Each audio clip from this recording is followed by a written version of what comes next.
Hi, welcome back to my channel. My name is Erica and this is Rick's Read. I didn't get a chance to post last week. I don't think I've said this on my channel before, but I live in Washington, D.C. In the United States, and it's been a weird time here in the last couple of weeks.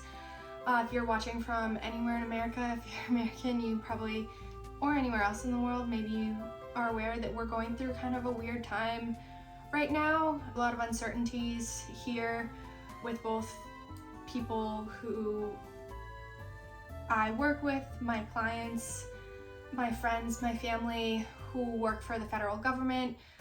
There's a lot of uncertainty right now. There have been a number of executive orders that have come out. They have been proposing some pretty major changes to our government. There's some questions on the legality of some of them, so some of them may not pass. There's just been a lot of uncertainty. It's been a bit of a stressful time for a lot of people. A lot of my clients are in the federal government, so I've needed to stay up on the executive orders just for my job. If you don't have to for your job, but you live in America, I do recommend staying up on the executive orders that are being proposed, because like I said, even if some of these are not ultimately passed, because a lot of them may run into legal issues, I do think it's worth paying attention to what's being proposed right now in some of these executive orders. But also take care of yourself in this uncertain time. I know for me, I've had to kind of limit my social media over the past couple of weeks. I've deleted social media off my phone just to give myself some sanity. But I do think it's important to stay informed with what is being proposed here. So yeah, between a lot of uncertainty in the federal government right now, it's been a really stressful time, I think, for a lot of Americans. I didn't get around to posting last week, but I have been able to turn to books in this stressful time, which has been nice. I actually had a pretty good, despite everything going on, I had a pretty good reading month in January. So when I wasn't reading up on executive orders for work, I was reading fiction, which was really nice. I'm here to talk about books, but yeah, because of all the stuff going on, it's been taking up a lot of my brain space over the past couple of weeks, as I'm sure it has for a lot of other people who live in America right now. So it's a weird time, it's a stressful time. I hope you all are taking care of yourself, finding ways to take care of yourself right now. And one way that I like to take care of myself is reading books. So I am going to be doing a little reading wrap up for the books that I got to in December and January of this year. I didn't do a reading wrap up in December, so I'm gonna be just talking about both my December and January reads. I read some really good books in December and January that I'm excited to talk about. I read 10 books over the 2 months, and I ranked those books anywhere between 3 and 10 stars. So I'm excited to talk about these books. I'm just gonna go through them chronologically because that's the easiest way for me. There's only 10 of them, so I didn't think that I had enough to make any other fun categories. First book that I read in December, that I finished in December, it was Girl on the Train by Paula Hawkins. This is a very popular book that came out a long time ago and has been made into a movie. I rated this book 3 stars. I think I talked about it in actually my 2024 reading wrap up, but this was a super fun book. It was just really fast paced. And if you're looking for a quick, fast-paced thriller, I thought this was a good one. It didn't really have any like extra for me, but it was a great thriller, so that's why I gave it 3 stars. And I am trying to be a little bit more conservative on the number of 5-star books that I'm handing out. So this may have been a book that I would have given like a 4-star before, but I think I was kind of going crazy initially because I just thought anything that I enjoyed reading should be either a 4 or 5-star book. But I think there's a place for good books that are fun to be 3 stars. So this is a shift in how I'm rating things, just to, I think, distinguish good from great books a little bit more. So I gave 3 stars to that. And then the next book that I read in December was Demon Copperhead by Barbara Kingsolver, another one that I talked about in my 2024 reading wrap-up. I loved this book. It was a book that covered a story about a kid growing up in West Virginia and different ways that both like healthcare and social services kind of fail some individuals in America. Then it also got into the opioid crisis that we had in America that I find to be a fascinating topic, and I have some other books that I want to read on that, but it was also just a really fun story. Well, fun is maybe not the appropriate word. Interesting story about growing up in poverty in America and kind of facing challenges, and it's a story about hope. I think it's a story about humanity too. There are a lot of really interesting characters. I thought this was a good story, so I actually rated Demon Copperhead 5 stars. Next, finally, I read Claire Keegan's Small Things Like These, and it was a really fun happenstance. I like to go into books pretty blind, and so I did not really know what this book was. I heard great things about it. I heard that it was beautiful, well-written story, but I went in pretty blind, and I just happened to read it on Christmas Eve. I read it in one day, and it takes place around Christmas. So that was a happy little accident that I had that made it even more special. But this is not necessarily a happy story. It talks about the Magdalen laundries in Ireland.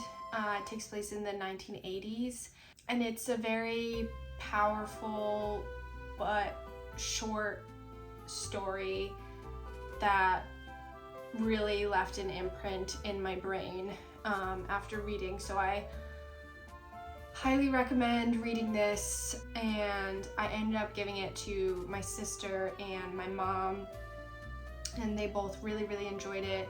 There's also a movie with Cillian Murphy as the main character in this that I think just came out in 2024 that I really want to see now. But this was one of my favorite books that I read in 2024, so I highly recommend it. It's a really quick read. I think it's like 110 pages or something, but it's really powerful in what Keegan's able to like convey within such a short amount of pages. So highly recommend that one. Next book I read in December was I Who Have Never Known Men. This book was wild. I had so many feelings when I finished this book. This is one that I like to go into every book blind, like I said, but this one I don't want to say too much about it because it is definitely worth going into without much context.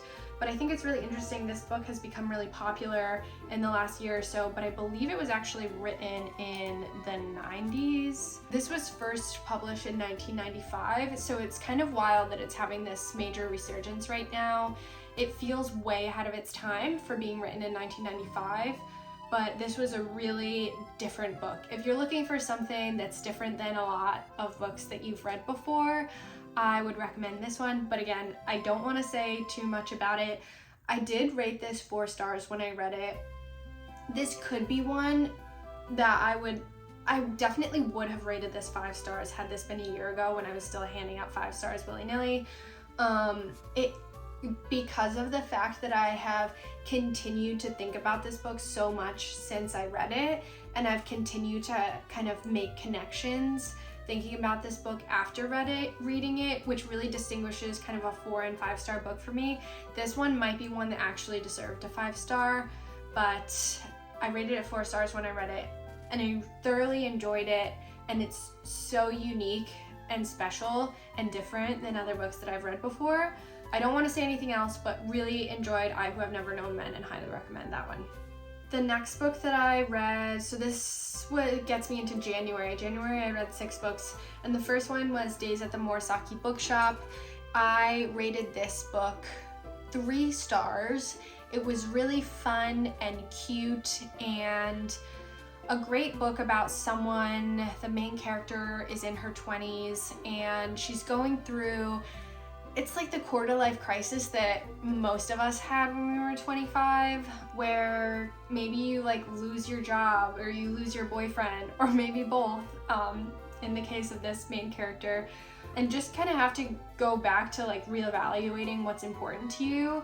And so I think that I would recommend this book to anyone who's in their 20s, maybe even 30s, feeling a little bit lost on their path and wanting to reconnect with kind of what their purpose is, what they really want out of life, feeling okay about not knowing what direction you're going when it feels like everyone around you is on this path and you're not, and kind of feeling comforted in knowing that this is okay to feel a little bit lost in your 20s and 30s. I think this was a really cute book that covered that, and also it's about a bookshop and it's about finding a love for reading. So this one was a super cute story. I rated it 3 stars because it was really great and cute, but nothing overly spectacular beyond that. But I like, it's a good 3 stars, probably like 3.5 stars, 3.75 stars. Super cute book, and I liked it a lot. The next book that I finished in January was the 3rd Sarah J. Maas Crescent City book, A House of Flame and Shadow. I liked this book. I think it was over 1,000 pages, so it was pretty long, and it didn't all feel super necessary. It felt like it got a little bit messy, trying to do a lot of different things. I really enjoyed the first book in this series, and even the second too. I enjoyed a lot of the world building. I think a lot of people have critiqued the first book because it's pretty different from Sarah J. Maas's other book series, where there's a lot of world building in the first book, and so that can be slow for some people. I actually enjoyed all the world building. I thought it was fun and it made me more engaged and invested in the story. So I really liked that about the first book. The third book felt to me like it got a little lost, and there were a few moments that felt I did like the book. I do like the series. I like the characters. There were moments in the third book that felt a little sloppy. So it's not like it ruined the series. I'm still invested in these characters, but this book felt pretty long and a little bit sloppy at times. I think I gave it 3 stars, so I still liked it, but it wasn't my favorite Sarah J. Maas book, and I'm hoping that when we get further in this series, it kind of comes back to some of the world building that I really liked at the beginning of it, because I think it still has potential, but this wasn't my favorite in the series. The next book that I read was Sputnik Sweetheart by Haruki Murakami. This book I gave 3 stars as well. I gave a lot of 3 stars in January, even though I really liked these books. Sputnik Sweetheart I thought was a really good book, really fascinating. It kind of talks about different relationships, both romantic and non-romantic, and how they can like come into your life and really impact your life. And I thought this was a really cool exploration on human relationships and interactions, kind of reminiscent on a lot of why I like Sally Rooney's books. They don't necessarily need to have a ton of plot driving them. It's more about the unique way that these authors explore human interactions and relationships. There was an interesting plot to this one too, so it also had that going. There was not no plot, but I thought the most interesting thing about this book was various characters' relationships with themselves and then the other people in the story. So I really liked this book. Maybe it's a high 3 stars for me. I did really like it a lot, and so would recommend this. The next book that I finished in January. Probably the reason that I got to 6 books in January is because a lot of them were teeny little guys like this. But I also read Crackpot by John Waters. This was like a silly little novella, almost like a collection of observational essays. It kind of reminded me of reading like David Sedaris almost. Just like silly, somewhat satirical commentary from John Waters about, a lot of it about kind of the entertainment industry. So a lot of conversation about the marketing of movies and different kind of like gimmicks in movie marketing and entertainment. So each little section of this book kind of explored a different, I guess, obsession, because this is the obsessions of John Waters, a different obsession of John Waters that typically revolved around the entertainment industry. This was written in 1986, so a lot of the references are from either the 80s or earlier, so this was like a fun way to time travel and get a look at the entertainment industry kind of 80s and before. I think it covers like 50s, 60s, 70s, 80s a little bit, and from John Waters' point of view. So I thought that this was like a funny, silly, satirical, light read that was good for if you need something like that that's just not very serious, kind of silly. I gave this one 3 stars as well. So many 3 stars for me in January. The next book that I read was I Am Not Sidney Poitier by Percival Everett. I have been on the waitlist at the library for James by Percival Everett for months now, and I'm still like number 500 on the waitlist. So I realized that there were a lot of other Percival Everett books that I had not read that I may as well get started on while I wait to read James. So I'm Not Sidney Poitier was the first one that I had read, and this book is smarter than me.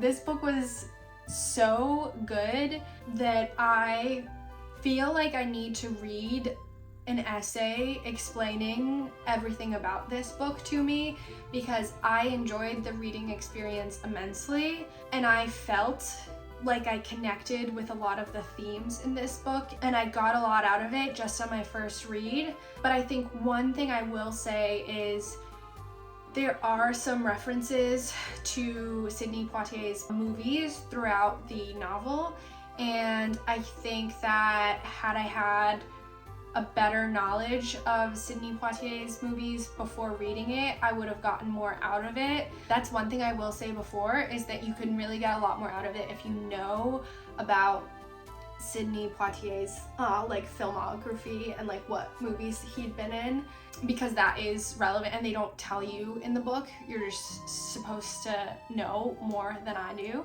which probably most people do. I picked up on some of them, but I think that I'm assuming there are probably others that like I missed and would have been more interesting to me had I had a better understanding of his work. But this was like a phenomenal book. I gave it 4 stars. If I like do some research on this book and figure out all that he did in it and then reread it, I would probably give it 5 stars. But like I said, I'm pretty sure that this book was smarter than me. I'm guessing some of this book went over my head, but regardless, I still had such a good time reading this. The story is really interesting. It gives some commentary on race, socioeconomic status in America, and identity. Identity is kind of the through line of the book, even with the main character. His name is not Sidney Poitier, but he has all these experiences in his life where people think he is Sidney Poitier. So just there, the whole kind of premise of the novel and our main character being not Sidney Poitier but looking like Sidney Poitier kind of makes you question, like, who are you? What is an identity? So this book was phenomenal and I gave it 4 stars and I had a really good time, but I would like to look into watching more of Sidney Poitier's movies and then also maybe doing some pre-reading on this book and then reading it again, because I think that I would get more out of it. But wow, it was really well written, a great book, and it makes me even more excited to read more by Percival Everett, because this was my first book that I read by him, and it was incredible. So really good. 4 stars. I could probably give it 5 stars. If I reread it and fully understand it, it would probably be 5 stars. And then the last book that I read in January was Project Hail Mary, which is a very popular science fiction book that I feel like has been kind of all over the internet this past year. And I don't read that much sci-fi. I've dabbled a bit in sci-fi, but it's probably a genre that I read less of than some other ones. And I really liked this book. It hooked me right away. I don't want to say too much about this because I think this is another book that it's good to go in pretty blind, but it did hook me right away. It was fast-paced. It's also, again, not having as much knowledge in sci-fi as other genres. I don't know how necessary it is to fully explain the science background of what you're trying to do, but I would imagine kind of like in fantasy world building, that just kind of helps you get immersed in the world that you're in if that's more thoroughly explained, the science of whatever universe you're explaining in your novel. And it did feel like this author had some sort of science background.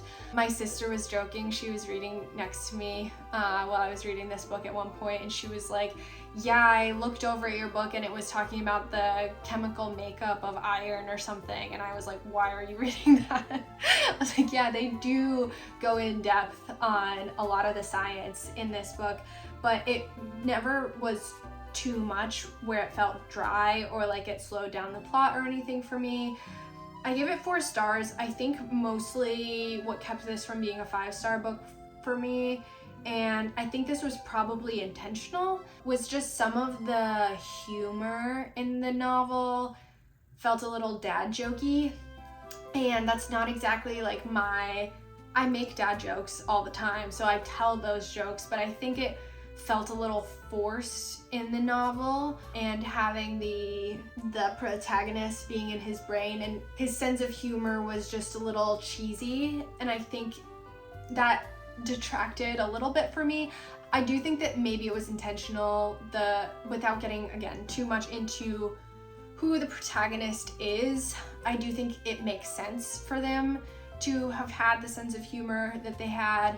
So nothing was out of character or felt wrong, but I think that just maybe detracted a little bit from me and kept it from being a full 5-star, but I still thought it was a great book and really good sci-fi, fast, easy to read, and I think it had a good overall message too that I appreciated.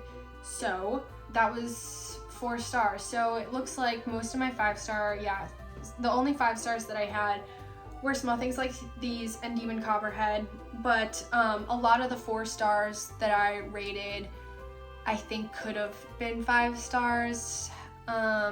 They were close. They're probably like 4.5. So read a lot of good books in December and January. If you've read any of these, let me know. And if you haven't, really highly recommend pretty much every book that I read through January and December. So if you watched this long, thank you so much for watching the video, and I will see you on the next one. Thanks for watching.